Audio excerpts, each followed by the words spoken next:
Hola, soy Raquel. Hoy en Veganamente voy a preparar un gazpacho, pero con sandía.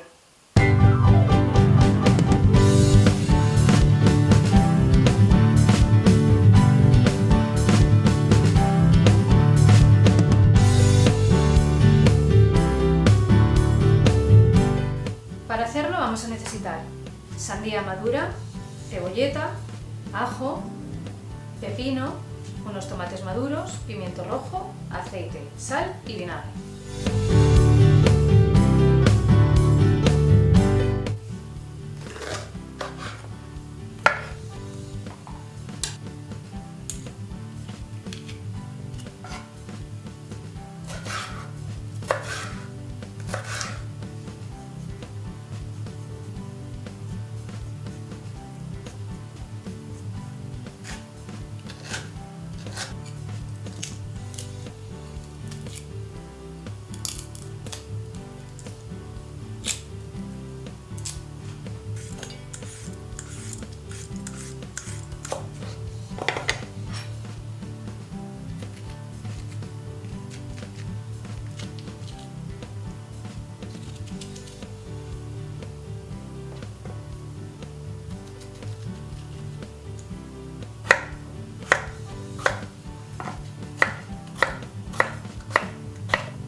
Como veis, le he quitado la piel tanto al pimiento como al tomate, porque si tenéis un robot de cocina muy potente quizás no se note, pero el mío es bastante normalito y luego me da rabia encontrarme los trocitos de los pellejos. Y como tampoco me gusta colarlo porque me gusta que tenga toda la fibra, pues entonces he optado por esto. Y como los tomates están muy maduritos, pues no he tenido ni que escaldarlos, si no, los escaldáis y fuera. Y si alguna empresa caritativa se apiadara de mí y me quisiera regalar un robot de cocina de los buenos, pues yo estaría muy agradecida.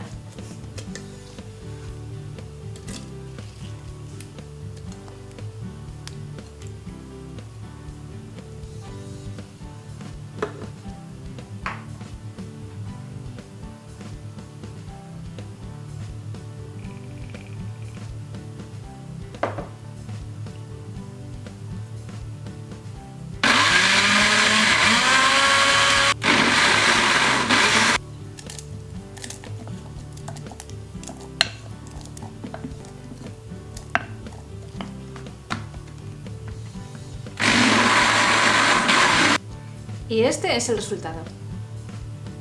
Veganízate. Una alternativa al gazpacho tradicional, increíblemente rico y también una bomba de vitaminas. Los ingredientes abajo en la descripción del vídeo y los enlaces a mis redes sociales. Y como sé que os va a gustar muchísimo esta receta, os pido que me dejéis un dedito hacia arriba. Suscribiros si no lo habéis hecho, darle a la campanita para que os avise de todos mis vídeos y no os perdáis ninguna de mis recetas, compartidlas con todo el mundo. Muchísimas gracias por visitarme y nos vemos en la próxima receta. ¡Chao!